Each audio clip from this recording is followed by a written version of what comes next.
Selamat pagi semua. Selamat pagi kepada semua penonton live stream Singgah Sembang Mak pada hari ini. Yang ini adalah episod yang keempat untuk program talk show Singgah Sembang Mak. Macam mana, apa khabar untuk hari ini? Sihat? Bagi yang baru menonton, selamat datang. Jangan lupa like dan share video ni. Jangan lupa like dan share video ni. Kalau ada yang menonton, sila komen di ruangan bawah. Kalau ada yang menonton, sila komen di ruangan bawah. Okey, hari ni topik yang akan dibincangkan dalam talk show Singgah Sembang Mak adalah berkenaan dengan wanita dan emosi. Okey, ada apa dengan wanita dan emosi? Sebelum tu saya ingin memperkenalkan panel jemputan Mak hari ini bagi program Singgah Sembang Mak hari ini adalah Puan Rohati, Puan Rohati Ali atau lebih dikenali sebagai Cikgu Ati.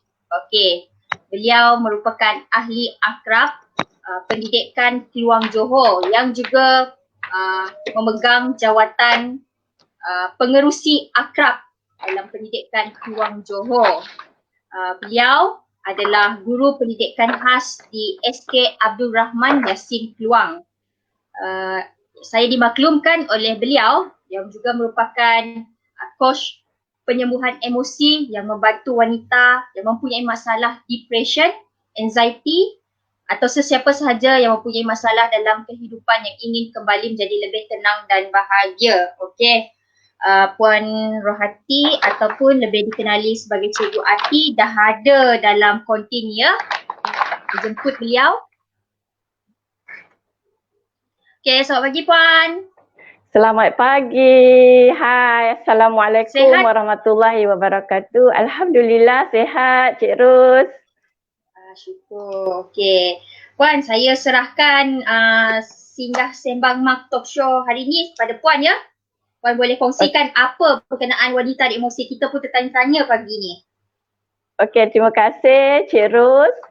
Alhamdulillah pada hari ini kita bersama-sama dalam ruangan singgah sembang di Majlis Akrab Kebangsaan. Terlebih dahulu saya mengucapkan tahniah dan syabas kepada Majlis Akrab Kebangsaan kerana menyediakan ruang dan peluang serta platform untuk kita sama-sama untuk bertukar-tukar manfaat dalam kehidupan, insya-Allah.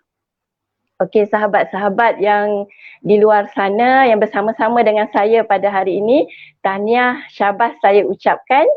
Okey, sebenarnya saya tak boleh nampak sahabat-sahabat sebenarnya dalam live stream ni. Tapi didoakan semoga sahabat-sahabat semua berada dalam keadaan sihat walafiat dan alhamdulillah pada hari ini saya suka untuk membawakan topik wanita dan emosi. Okey. Selama 15 minit bersama-sama dengan saya Puan Rohayati dari Selatan Tanah Air. Okey, kenapa saya suka untuk bercerita tentang emosi tuan-tuan dan puan-puan adalah kerana 10 tahun yang lalu saya adalah orang yang tidak pandai untuk menguruskan emosi. Tak kala itu anak saya baru berusia, anak bongsu saya baru berusia 4 bulan dan saya serta suami menyambung pelajaran. Okey. Sahabat-sahabat di luar sana boleh dengar suara saya? Jelas Suara jelas? Kalau boleh respon. Okey. Alhamdulillah. Pada ketika itu bila saya sambung belajar pada usia 40 tahun, 10 tahun yang lalu, saya rasa saya tidak pandai untuk membahagikan masa antara kerjaya, rumah tangga, anak-anak. Okey, dan tak kala itulah kehidupan saya bermula dengan satu situasi yang saya rasa agak sukar kerana sebenarnya saya tidak ada ilmu untuk menguruskan emosi. Itulah kelemahan para wanita masa kini sebenarnya yang tidak pandai untuk mengurus emosi bukan kerana mereka gagal, tetapi tidak pandai itu adalah kerana tidak mempunyai ilmu. Jadi pada hari ini saya suka untuk berkongsi dengan sahabat-sahabat di luar sana yang mungkin dalam masa yang sama mempunyai masalah emosi yang agak keterlaluan. Okay. Sebelum tu kita berkenalan dulu. Apakah emosi yang para wanita selalunya berada? Bagaimana reaksi wanita terhadap emosi mereka sendiri? Okay, dan apakah itu emosi? Okay, emosi ni ramai orang kat luar sana yang memang dia tahu apakah itu emosi, tetapi mereka kurang mengetahui bahawa emosi ini ialah energy in motion. Maksudnya bila dikatakan emosi, ia berkaitan dengan energy. Bila dia bersifat energy adalah sesuatu yang tidak boleh dibuang begitu sahaja. Sebab itu sangat penting untuk wanita di luar sana memahami dan mengetahui cara mengalirkan emosi itu dengan betul supaya wanita-wanita tidak memerangkap emosi yang negatif dalam diri dia, dalam hati dia, dalam sel-sel tubuh badan mereka sehinggalah menjadi emosi itu menjadi terpendam ibarat seperti cerita yang disampaikan oleh guru saya. Setiap hari kita membawa satu beg galas di belakang bahu kita dan setiap hari kita berjalan okey, dan kita mengambil terjumpa sebiji apple, maka kita ambil apple itu ibarat emosi yang sedang kita alami, sama ada suka, gembira, bahagia, risau, gelisah, marah. Okey, jadi kita akan mengutip setiap emosi itu pada setiap hari dan masukkan emosi tersebut dalam beg galas kita. Dan akhirnya apple yang kita ibaratkan sebagai emosi tadi tu lama-lama ia membusuk dalam beg yang kita galas itu tanpa kita keluarkan. Begitulah juga dengan emosi yang kita express pada setiap hari. Wanita ni dia ada kecenderungan untuk bertindak, untuk menunjukkan emosinya dalam dua keadaan. Yang pertama, wanita ini dia akan bertindak secara reaktif. Kalau orang yang suka bertindak secara reaktif ni, dia akan menunjukkan sikap yang agresif. Sepertinya kalau dia marah anak, dia akan menjerit, menengking, merotan. Okey, jadi itu salah satu contoh yang saya bawakan kepada sifat emosi reaktif yang ditunjukkan oleh wanita di luar sana kan. Okey, termasuklah diri saya sendiri suatu ketika dahulu ketika saya tidak ada ilmu menguruskan emosi. Okey, jadi sahabat-sahabat di luar sana, alhamdulillah.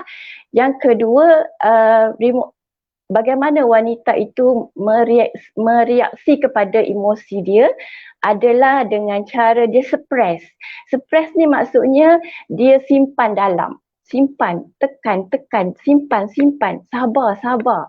Dia kata dia sabar dan dia menyimpan emosi kemarahan, dendam tanpa dia alirkan dengan cara yang betul. Jadi emosi yang dia simpan ini sebenarnya dia makan diri dia sendiri. Maksudnya setiap sel, setiap fikiran, setiap tingkah laku dia akan bertindak balas kepada emosi yang dia simpan tu, yang dia pendam. Lama-lama dia akan jadi meletup macam tu. Jadi sangat bahaya sebab saya satu ketika dahulu telah melalui satu ketika yang saya rasa keadaan yang sangat sukar yang saya alami selama 8 tahun lebih kurang, dan sehinggalah saya mengambil saya sampai satu tahap yang saya rasa saya perlu bertemu dengan pakar psikologi, tapi saya belum sempat untuk bertemu dan alhamdulillah saya ditemukan dengan guru penyembuhan emosi melalui live video yang seperti yang tuan-tuan dan puan-puan saksikan sekarang ini, bagaimana saya menyembuhkan emosi dan hati saya, dan sekarang alhamdulillah saya menjadi coach untuk wanita yang memerlukan bimbingan dan bantuan daripada saya dan juga rakan-rakan kami di Satria Cinta. Alhamdulillah membantu ramai wanita di luar sana untuk kembali bangkit. Sebab emosi yang kita suppress ni, emosi yang kita sama ada emosi yang kita pendam, emosi yang terzahir dengan tindakan kita kan. Okey, emosi-emosi tersebut sebenarnya ada cara. Kalau kita dapati bahawa diri kita semakin rasa tidak stabil, semakin kenapa kita setiap hari kita mula merasa kita cepat marah, kita cepat penat, kita terlalu risau, kita rasa tidak tenang, kita rasa mula tidak bahagia. Okey, sahabat-sahabat di luar sana, kena bermuhasabah. Kenapa itu terjadi, mesti ada sebab dan musababnya. Jangan kita berlama-lama dalam emosi yang tidak stabil itu, kerana 70% wanita dalam kajian menunjukkan bahawa 70% wanita adalah cenderung untuk mendapat depression ataupun kemurungan berbanding dengan lelaki. Jadi para wanita yang berada di luar sana yang bersama-sama dengan saya pada hari ini, mari saya kongsikan sedikit tips, 3 tips untuk menangani emosi yang selalu kita alami, bagaimana kita nak bersabar dalam bila kita berdepan dalam situasi yang kita rasa macam tiba-tiba, contoh di rumah pada musim PKP ini, sahabat-sahabat 24 jam berdepan dengan anak-anak kan. Bagaimana ibu bapa di rumah nak berdamai, maksudnya nak menjadikan emosi mereka stabil, bagaimana mereka nak rasa tenang, nak rasa bahagia kan. Okey, jadi 5 saat yang pertama semasa kita berdepan dengan sesuatu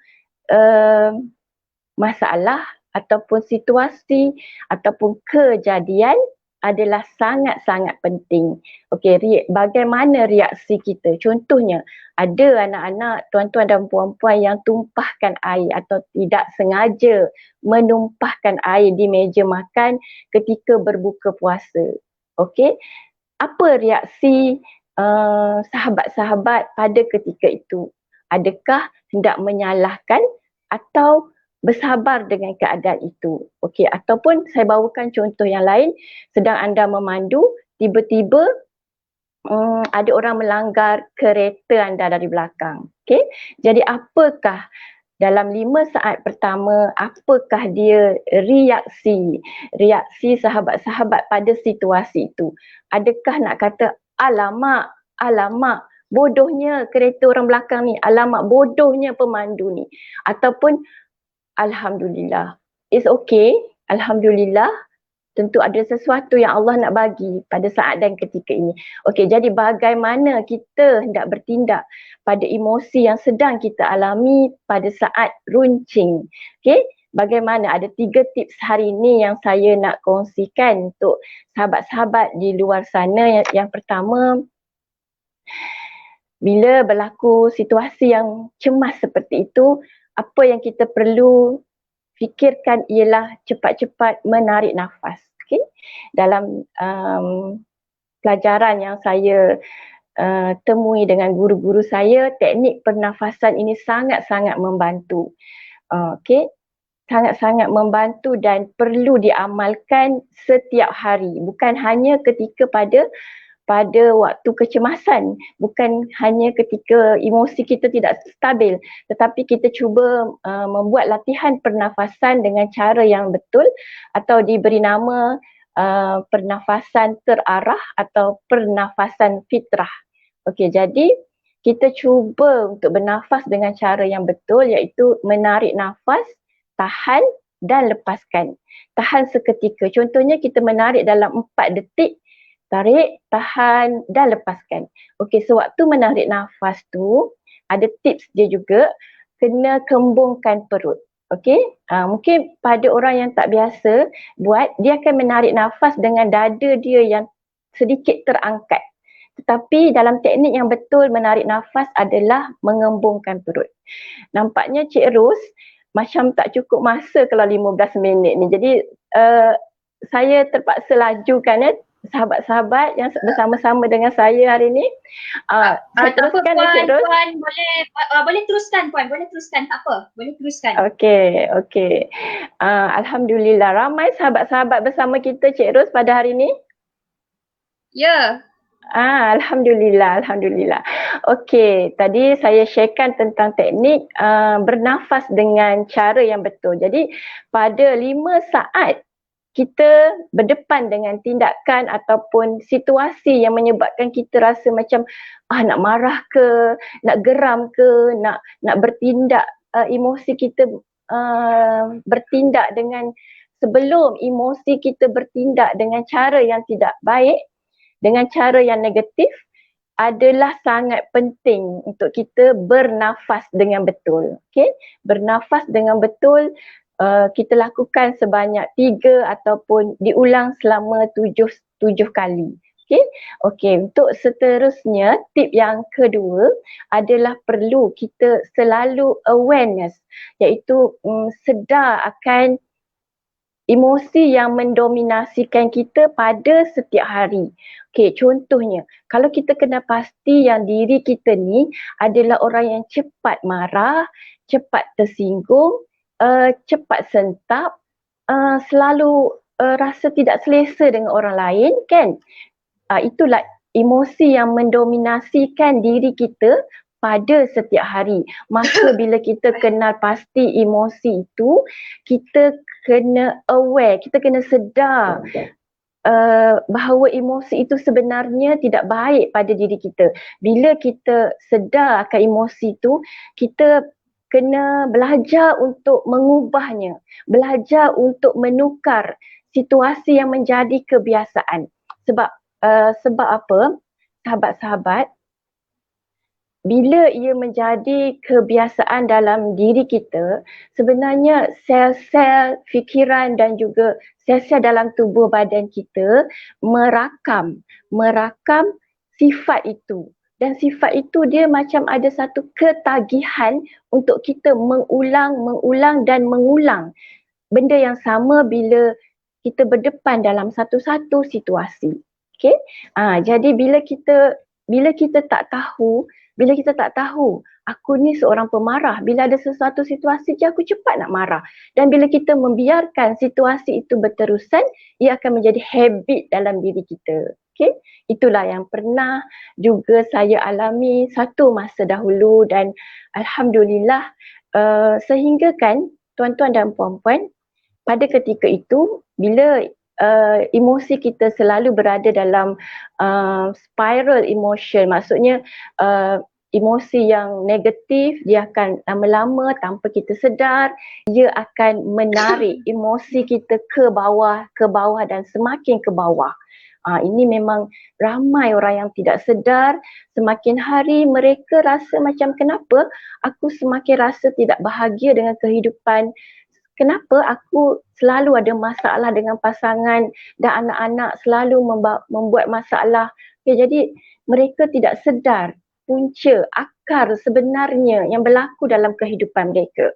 Jadi bila kita awareness, bila kita sedar dengan emosi yang sedang mendominasi diri kita pada setiap hari, kita cuba untuk menjadi yang lebih baik. Kan kita setiap hari bangun tidur, kita akan katakan dalam diri kita, apakah kebaikan yang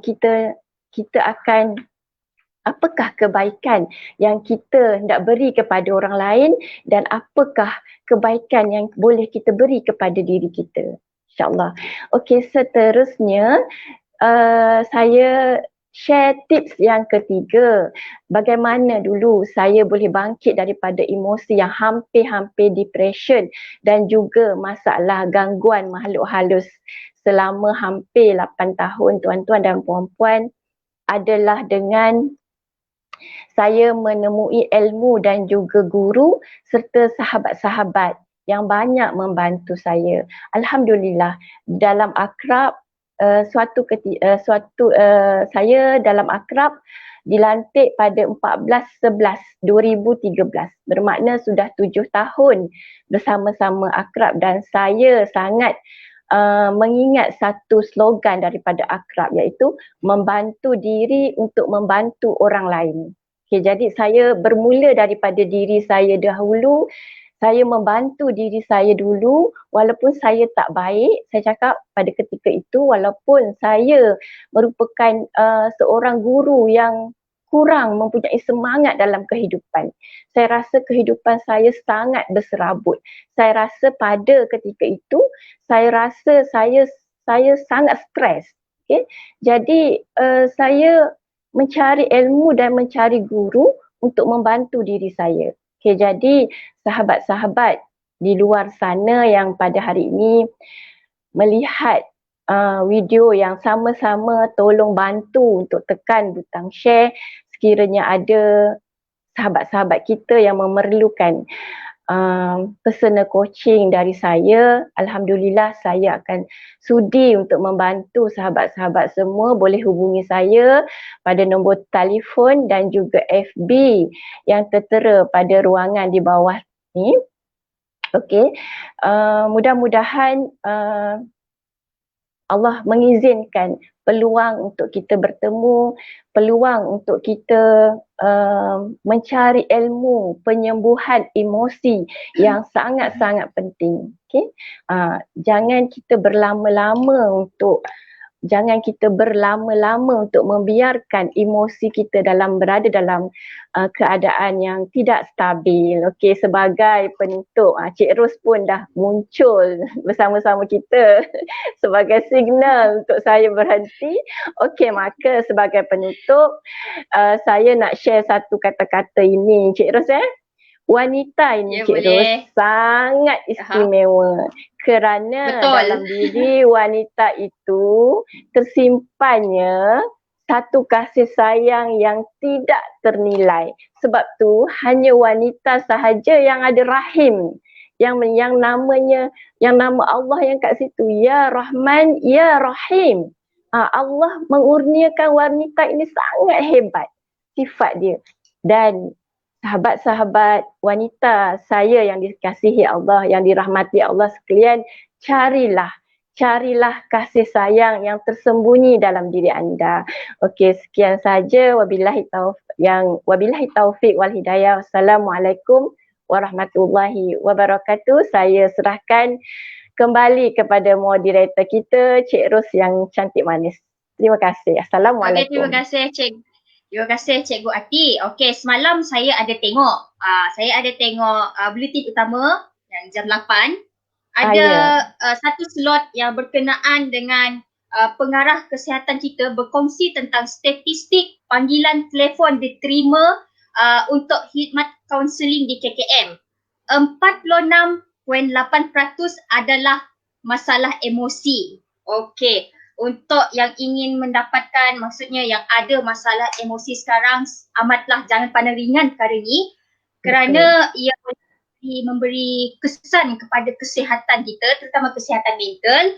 So siapa-siapa yang ada rasa-rasa yang macam rasa memang perlukan bantuan, dapatkan bantuan awal. So Cikgu Ati ada terapi penyembuhan emosi boleh kontak dekat, kalau nak lebih lanjut apa yang terapi yang disediakan oleh Cikgu Ati, boleh hubungi beliau. Facebook beliau yang tertera dekat bawah tu ya, Facebook Cikgu Ati. Boleh hubungi nombor telefon dekat bawah tu 019-731-8895 untuk mengetahui dengan lebih lanjut. Okey, sekarang ni government ada sediakan talian atas talian, so tak ada masalah untuk itu. Cuba kita perlu ada sifat keterbukaan dan jujur kalau kita memang rasa betul-betul memerlukan bantuan. Bantuan awal sangat penting, Jangan pandang ringan dengan perkara ni sebab ia memberi kesan kepada kesihatan mental kita sendiri. Betul Cikgu Wati? Betul sangat, setuju sangat. Sebab lebih baik kita mencari pencegahan awal sebelum terlambat. Macam saya rasa saya dah membuang masa selama 8 tahun untuk saya sebenarnya bangkit sebagai orang yang lebih berkaliber, sebagai seorang yang lebih memberi manfaat. Tapi kehidupan saya pada ketika itu kerana terlalu duk stres emosi tu, pendam emosi, pendam, sabar, kononnya sabar. Tetapi sebenarnya kita salah untuk bersabar. Kita tak tahu cara bersabar yang betul. Jadi kerana tidak ada ilmu, kita menjadi mangsa. Kita kata kita menjadi mangsa keadaan pada ketika itu. Kita kata suami tak faham kita, anak-anak tak faham kita. Padahal kita yang tidak ada ilmu. Padahal kita yang tidak tahu. Jadi saya memang sangat menyeru supaya sahabat-sahabat yang mungkin boleh membantu sahabat-sahabat lain yang di luar sana, okey, supaya dapat hubungi saya jika memerlukan bantuan ataupun boleh mengikuti kami punya program di Satria Cinta Studio. Okey. Okey, terima kasih. Terima kasih. Okey, bagi yang mendengar, bagi yang join live streaming pada hari ini, bagi yang akan menonton selepas ini mungkin sebab ada meeting, ada kerja, urusan kerja, tak apa. Kelebihan live streaming ni, dia ada ulang tayang dia. Dia memang kekal dekat paparan Facebook Majlis Akad Kebangsaan. So bila-bila masa boleh tengok. Tapi yang kalau kelebihan untuk yang live streaming ni, kalau ada soalan boleh ajukan dekat komen di bawah. Tapi sekarang ni sesi dah tamat. Okey, terima kasih dengan perkongsian yang telah diberikan oleh Cikgu Ati, iaitu pengerusi Akrab Pendidikan Keluang Johor daripada Selatan, ya, panel kita pada hari ini. Okey, semoga ilmu yang diberi sebentar tadi memberi manfaat kepada semua penonton untuk program live streaming talk show Singgah Sembang Mak. Jangan lupa like live streaming kita ini, like dan share kepada rakan-rakan FB anda supaya mesej info berkenaan, info positif yang boleh memberi manfaat kepada semua boleh tersampai ke seluruh lapisan masyarakat. Okey. InsyaAllah. Maka tamatlah sesi talk show episod yang keempat kita pada hari ini. Terima kasih Cikgu Ati. Terima kasih kepada penonton-penonton sekalian. Teruskan sokongan anda. Sokongan anda adalah motivasi kami untuk meneruskan program sebegini. Sekian untuk hari ini.